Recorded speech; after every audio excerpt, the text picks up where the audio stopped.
Doctor BR Ambedkar Konaseema జిల్లా కపిలేశ్వరపురం మండలం అంగర గ్రామంలో సర్పంచ్ వాసా కోటేశ్వరరావు ఆధ్వర్యంలో సీసీ రోడ్లు, డ్రైనేజీలు మరియు కన్నీ భక్తుల 50 లక్షల రూపాయల ఎండోమెంట్స్ ద్వారా కళ్యాణ మండపం శంకుస్థాపన, పలు అభివృద్ధి పనులు ప్రారంభోత్సవ కార్యక్రమాల్లో ఎమ్మెల్సీ తోట త్రిమూర్తులు తనయుడు పృథ్వీరాజ్ చేతుల మీదుగా ప్రారంభించారు. అనంతరం మండల కేంద్రం కపిలేశ్వరపురంలో అర్హులైన వారికి శాశ్వత ఇళ్ల పట్టాలు పంపిణీ చేశారు. ఈ సందర్భంగా తోట పృథ్వీరాజ్ మాట్లాడుతూ పేదల సంక్షేమ పథకాలతో పాటు అర్హులైన ప్రతి ఒక్కరికి జగనన్న ఇళ్ల పట్టాల పంపిణీ చేస్తామని అన్నారు. అంతేకాకుండా ఈ గ్రామంలో 549 ఇళ్ల స్థలాలు అక్కా చెల్లెమ్మలకు పంపిణీ చేయగా ప్రస్తుతానికి 150 మంది లబ్ధిదారులకు శాశ్వత భూ హక్కు కల్పిస్తూ రిజిస్ట్రేషన్ చేయించామన్నారు. ఇప్పుడు మీరు ఓటు వేయకుండానే మేము అన్ని పనులు చేసేసాం, అర్థమైందా? ఇప్పుడు ఏదో మీరు ఓటు వేస్తే మేము చేస్తామని చెప్పట్లేదు. మీకు రోడ్లు వేసాం, అన్ని పథకాలు వస్తున్నాయి, అన్ని వస్తున్నాయి కాబట్టి ఓటు వేయమంటున్నాం మేము. ఎక్కడైనా రాజకీయ నాయకులు పని చేయని వ్యక్తి గెలిపించుకున్నా ఒకటే, మనం పని చేస్తాం. అది డైరీగా మీకు చెప్తే పని ఏది పని చేయించగలం. మీ కమిటీలు కానీ అన్ని కూడా ఒకటి అన్ని కూడా చేయించగల చట్టం మన దగ్గర ఉంది. ఏమా సరే మీరు అందరూ ఇమీడియట్ గానే ఏం చేయగలరు? వైఎస్ జగన్మోహన్ రెడ్డి గారి నాయకత్వం, వైఎస్ జగన్మోహన్ రెడ్డి గారి నాయకత్వం, తోట త్రిమూర్తులు గారి నాయకత్వం, తోట త్రిమూర్తులు గారి నాయకత్వం.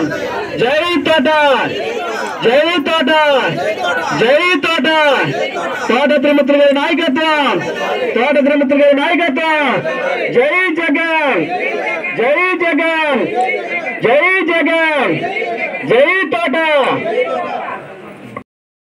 మీ అందరికీ కూడా మరి జీవితంలో ప్రతి ఒక్కరికి ఇల్లు కట్టుకోవాలనేది ఒక ఆశగా ఉంటుంది.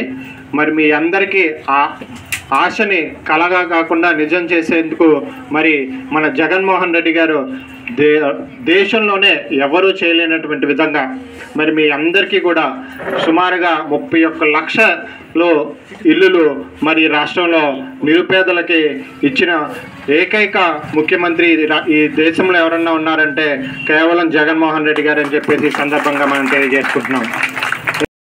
ఎప్పుడన్నా పట్టా ఇచ్చినట్టు అంటే దాన్ని ఎక్కడ బ్యాంకులో పెట్టుకోవడానికి కానీ లేకపోతే ఎక్కడన్నా వేరే దుక్కున పెట్టుకోవడానికి కానీ నిరుపయోగంగా ఉండేది. కానీ ఇప్పుడు మీరు చూసినట్లయితే ఇది రిజిస్టర్డ్ డాక్యుమెంట్ కింద మరి మీ అందరికీ కూడా ఇవ్వడం జరుగుతుంది.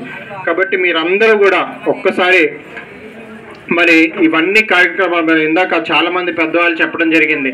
మరి ఈ ప్రభుత్వం వచ్చిన తర్వాత ఆడవాళ్ళకి మరి ముఖ్యంగా ప్రతి పథకం కూడా మరి వాళ్ళ అకౌంట్కి వేయటం జరుగుతుంది. మరి దాని తర్వాత వచ్చినటువంటి అమ్మబడి కావచ్చు, విద్యా దీవెన కావచ్చు, వసతి దీవెన కావచ్చు, ఆసరా కావచ్చు, చేయూత కావచ్చు, ఇలా చెప్పుకుంటూ పోతే అనేక కార్యక్రమాలు గవర్నమెంట్లో ఉండడం జరిగింది. మరి ఇవన్నీ ఎందుకు ఆలోచించలేదు అంటే జగన్మోహన్ రెడ్డి గారు కేవలం మీరు ఇచ్చిన ఈ 4.5 సంవత్సరాల్లో, ఈ 5 సంవత్సరాల్లో ఒక 2 సంవత్సరాలు కూడా మరి కరోనాతో మరి మనందరం కూడా ప్రపంచం అంతా కూడా బాధపడడం జరిగింది. మరి రాష్ట్రానికి మరి ఎటువంటి ఆదాయం లేకపోయినా ఆయన ఇచ్చిన మాట మరి తప్పకుండా మరి అన్ని కార్యక్రమాలు కూడా మీ అందరికీ ఇందాక మరి చెప్పినట్లు బటన్ నొక్కి మీ అకౌంట్లో డబ్బులు వేయడం జరిగింది. ఏ పథకం కూడా ఆపలేదు. రాష్ట్రానికి డబ్బులు లేవు, ఈ సంవత్సరం కాదమ్మా వచ్చే సంవత్సరం ఇస్తానని చెప్పేసి అనొచ్చు, ఎందుకంటే ఆ పరిస్థితి ఉంది కాబట్టి. మరి కానీ ఆ మాట ఏ మాట అనకుండా ఏ బాధ వచ్చినా ఆయనే దిగమింగుకుంటూ నా ప్రజలు బాగుండాలి, వాళ్ళకి నేను ఇచ్చిన మాట నిలబెట్టుకోవాలి అని చెప్పేసి మీ అందరికీ కూడా మరి ఏ రోజు కూడా ఏ పథకము కూడా ఆపకుండా మరి ఆయన చెప్పిన డేట్ ప్రకారం ఆయన అక్కడ బటన్ నొక్కేవాడు, మీ అకౌంట్లో డబ్బులు పడ్డాయి. చేయలేదు. రైతు రుణమాఫీ చేస్తా అని చెప్పారు, చేయలేదు. నిరుద్యోగ భృతి ఇస్తారన్నారు, ఇవ్వలేదు. బాబు వస్తే జాబా ఏంటది, బాబు వస్తే జాబ్ అన్నారు. ఎవరికి జాబ్ వచ్చింది? వాళ్ళ అబ్బాయికి వచ్చింది జాబ్, అంతే, ఇంకెవరికి రాలేదు జాబు. కాబట్టి మీరు అందరూ కూడా ఇప్పుడు ఏంటి కొత్తగా మళ్ళీ బాబు షూట్ ఏంటిది భవిష్యత్తు గ్యారంటీ. ఏదో ఇంకా ప్రజల్ని మభ్య పెట్టడానికి తప్పితే నిజంగా ఆయనకి చిత్తశుద్ధి ఉండుంటే ఒక్కసారి కాకపోతే రెండోసారి అన్నా ఇవన్నీ పథకాలు అమలు చేయొచ్చు కదా. 3 సార్లు అవకాశం ఇచ్చారు ప్రజలు ఆయనకి, ఒక్కసారి 2 సార్లు కాదు. మరి ఇవన్నీ కూడా మిమ్మల్ని ఏదో కళ్ళబొల్లు మాటలు చెప్పి ఏదో ఎలక్షన్లో నగ్గేంత వరకు మీకు ఏదో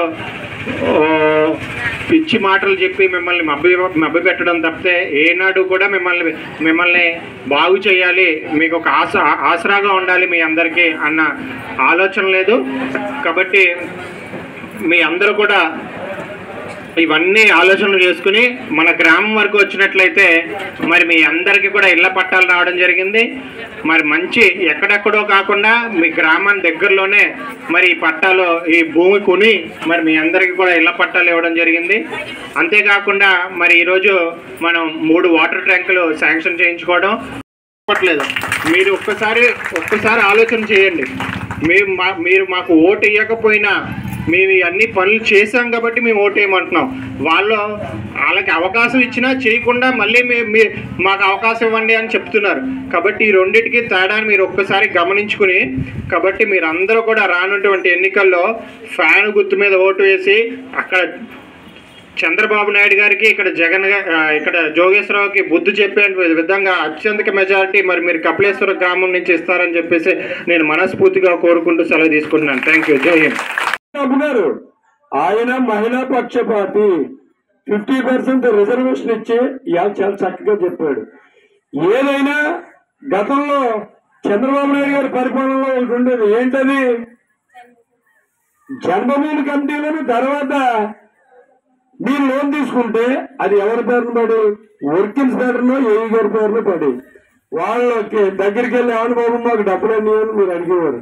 ఆ పండి అమ్మ ఇదిగో 50,000 పడింది, ఈ 50,000 పరిధిలో 40,000 మళ్ళీ మేము ప్రతి ఆర్చేవారు. ఈ రోజులకి మీకు ఎప్పుడు పడుతుందో తెలియట్లేదు. అదే విధంగా ప్రతిదీ కూడా ఇవాళ ఇళ్ల పట్టాలు ఉన్నాయి.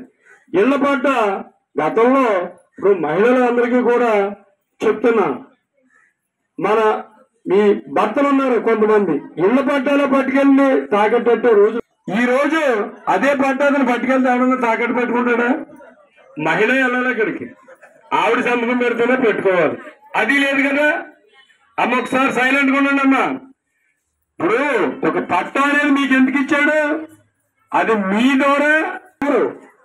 ఈరోజు నాకు అమ్మ గారు చెప్పినట్టు ఇది మాకున్న మా ఆస్తి ఉంది,